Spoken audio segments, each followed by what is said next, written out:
95% of the people live and die without ever realizing what is their unique genius.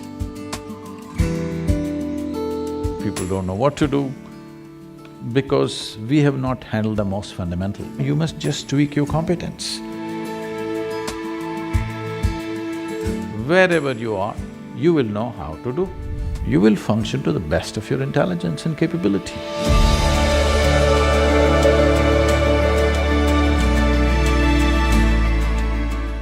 One of the things that someone that we actually met a couple weeks ago, the Dean of Harvard Business School, said to me, we were talking about leadership, and he was sharing his philosophy about leadership as the dean of a major business school. And he sort of said, for me, it's about knowing, acting, being, having some real knowledge and expertise to lead, taking action upon it, and then living every day that way.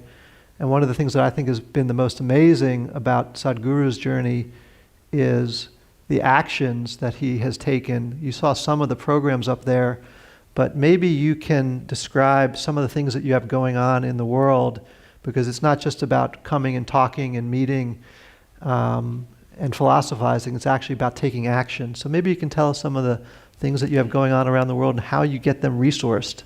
When we say being, we're talking about the fundamental nature of our existence. The quality of our existence will determine the quality of our perception, and the quality of our perception will determine the quality of what we know and what we do not know. Action is a consequence of this. If you put it upside down, then it's like saying fruit, tree, root, soil. That's not how it works. Soil, root, tree, and then fruit. If you put it upside down, you may pull out something forcefully, but the damage is there. Today, I'm working with a whole lot of business leaders in the world, both in India and outside. I wouldn't like to generalize this, but I would say at least 60 to 70% of them, by the time they're 45, they're seriously damaged in many ways. Either they have become emotionally stifled because of a certain type of activity, or many of them are suffering from various types of physical ailments, which is essentially, they believe, is a natural consequence of the kind of job they're doing. Because you're doing things forcefully. If you do not understand the natural order of things as to how life blossoms, if you want the fruit first before the tree, obviously it involves forceful ways of doing things.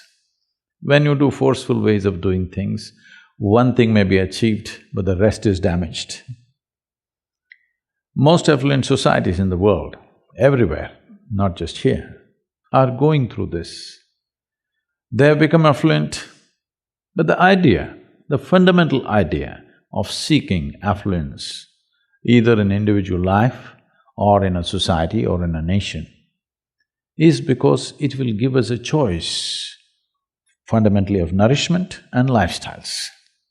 This is the reason why human beings seek affluence, so that it'll give us a whole choice of nourishment and lifestyles. Now, if you look at people's lives, these choices are not something that they're enjoying.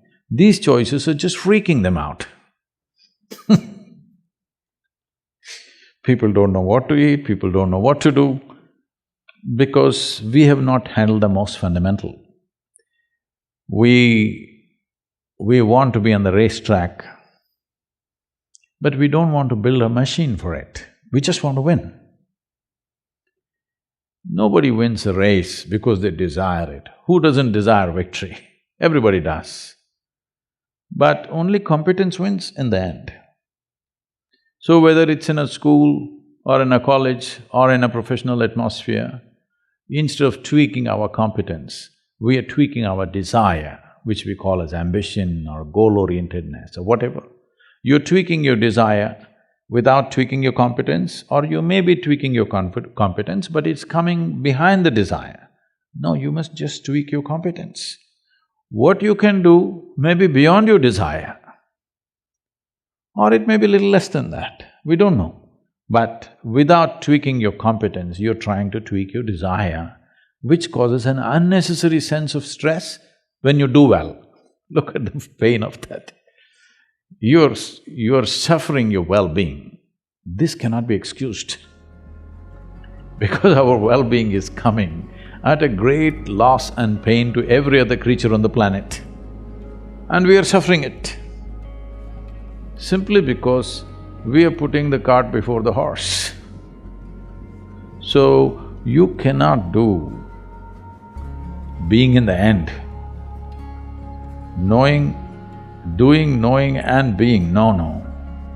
Being first, how to be. If you don't know how to be, wherever we put you, you will suffer. If you know how to be, whether you work here in San Francisco or you have to work in the Mars, it doesn't matter. Wherever you are, you will know how to do. What will you do? You will function to the best of your intelligence and capability. That's all you can do. In our lives, if we do not do what we cannot do, it's not an issue. But if we do not do what we can do, we're a disastrous life. That's all we're trying to avoid, that we don't end up not being able to do what we can do.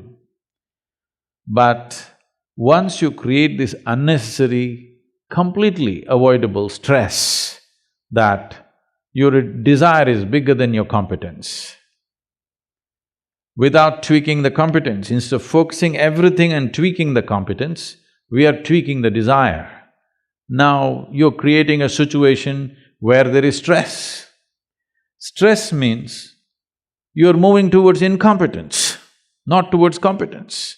Any machine on the planet will function at its best only when there is no sense of friction.